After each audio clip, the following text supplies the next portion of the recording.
राहुल गांधी की भारत जोड़ो न्याय यात्रा बिहार के पूर्णिया पहुंच गई है। यहां राहुल गांधी का ठेठ देसी अंदाज नजर आया।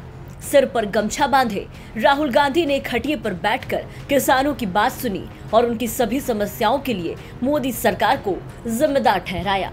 में आकर इस बिल को रद्द करने का था। तो मेरा कहना है कि जो भी राजनेता किसानों की जमीन की रक्षा करने की बात करेगा, उस पर 24 घंटा मीडिया का आक्रमण शुरू हो जाएगा। सही बात है। अब यहां पे यह आपका एसएसबी का है। कानून के मुताबिक अगर यह जमीन इस्तेमाल नहीं की गई तो 5 साल के अंदर आपको वापस मिल जानी चाहिए। यह कानून है। मगर यहां पे हिंदुस्तान की सरकार जमीन अधिग्रहण बिल के कानून को तोड़ रही है। तो मैं ये आपके लिए जरूर पार्लियामेंट में उठा सकता हूं। मैं ये गारंटी नहीं दे सकता हूं कि मोदी जी उसके बारे में कुछ करें ना करें, मगर मैं आपके लिए उठा तो सकता हूं। और मैं आपको आश्वासन दे सकता हूं कि अगर हमारी सरकार आएगी तो एकदम ये जो आपका काम है हम करके आपको दे देंगे। किसानों को चारों ओर से घेरा जा रहा है। आपकी जमीन छीनी जा रही है, खाद, बीज, इन चीजों में आप पर दबाव डाला जाता है, आपसे पैसा छीना जाता है। और फिर नरेंद्र मोदी जी ने सबसे बड़ा काम करने की कोशिश की कि देश के सारे किसान खड़े हो गए और वो पीछे नहीं हटे। इसलिए मैं कह दूं आपकी जान बच गई, नहीं तो आप सब बर्बाद हो जाते। मेरी सोच है कि किसान देश की रीढ़ की हड्डी है। बेशक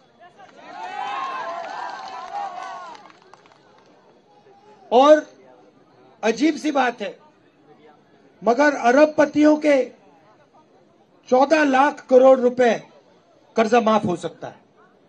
माल्या का कर्जा माफ हो सकता है, अदानी का हो सकता है, इन सब का हो सकता है, मगर किसानों का कर्जा माफ नहीं हो सकता। आपने क्या गलती की है? ठीक है, अगर किसी का माफ नहीं करना, अगर किसान का कर्जा माफ नहीं करना, तो फिर उनका भी नहीं होना चाहिए। यह अन्याय क्यों हो रहा है कि उनका 14 लाख करोड़ माफ हो रहा है और जब आप आते हो आप कहते हो भैया हमारा भी कर दो, सरकार आपसे कहती है हम तुम्हारा नहीं करेंगे। तो न्याय होना चाहिए। अगर उनका हो रहा है तो फिर इनका भी हो, और अगर इनका नहीं हो रहा तो फिर उनका ना हो। सही बात है ना? तो मेरी सोच है कि हिंदुस्तान के हर नागरिक की कम से कम प्रोटेक्शन होनी चाहिए। मतलब पिछले चुनाव के पहले हम एक योजना लाए थे, न्याय योजना, जिसमें हमने कहा था हर गरीब व्यक्ति के बैंक अकाउंट में, चाहे वो मजदूर हो, किसान हो, हर परिवार के बैंक अकाउंट में हम कम से कम, सरकार कम से कम पैसा डालेगी, डायरेक्ट बैंक अकाउंट में पैसा डालेगी। तो अगर हम किसानों की रक्षा नहीं करेंगे, चाहे वो एमएसपी की बात हो, कर्जा माफी की बात हो, सही दाम दिलाने की बात हो, अगर किसान को यह नहीं लगेगा कि देश की सरकार हमारी रक्षा कर रही है, तो देश आगे नहीं बढ़ सकता है। और आज सच्चाई है कि जो किसान के दिल में जो डर है उसको सरकार मिटा नहीं पा रही, और किसान ने सरकार पे पूरा का पूरा भरोसा खो दिया है।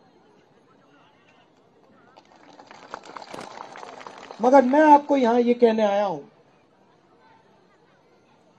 कि हमारी कोशिश रहेगी कि जो आप भरोसा खोए हैं वो एक बार फिर आप हमारी सरकार पर भरोसा करें।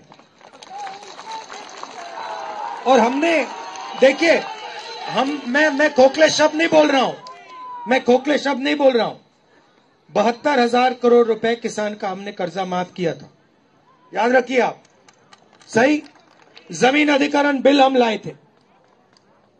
छत्तीसगढ़ में जब हमारी सरकार थी, राजस्थान में हमारी सरकार थी, हम किसानों को सही दाम देते थे।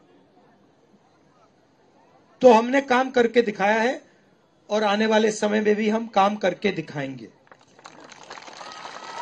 ये जो आपने सवाल उठाया है, मैं इसके बारे में पार्लियामेंट में बोलूंगा और मैं आपको गारंटी देता हूं, जैसे हमारी सरकार आएगी हम कानून को यहां लागू कर देंगे। धन्यवाद। लोग इतनी संख्या में इस चौपाल में आए हैं, किसान भाई बहन, आप सबका बहुत धन्यवाद।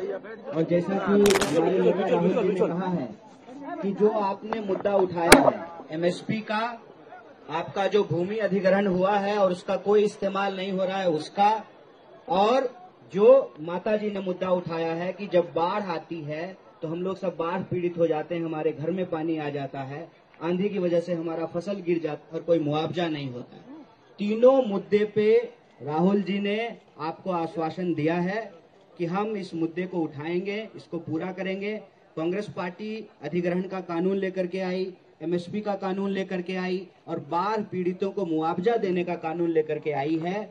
लेकिन जो नई सरकार है ये किसान विरोधी सरकार है, इसीलिए यह जो भारत जोड़ो न्याय यात्रा है इसमें हम 5 न्याय की बात कर रहे हैं। युवा का न्याय, नारी का न्याय, भागीदारी का न्याय, किसान का न्याय और मजदूर का न्याय। कितने प्रकार का न्याय है? 5 न्याय। उसमें से एक सबसे जरूरी न्याय है किसानों का न्याय।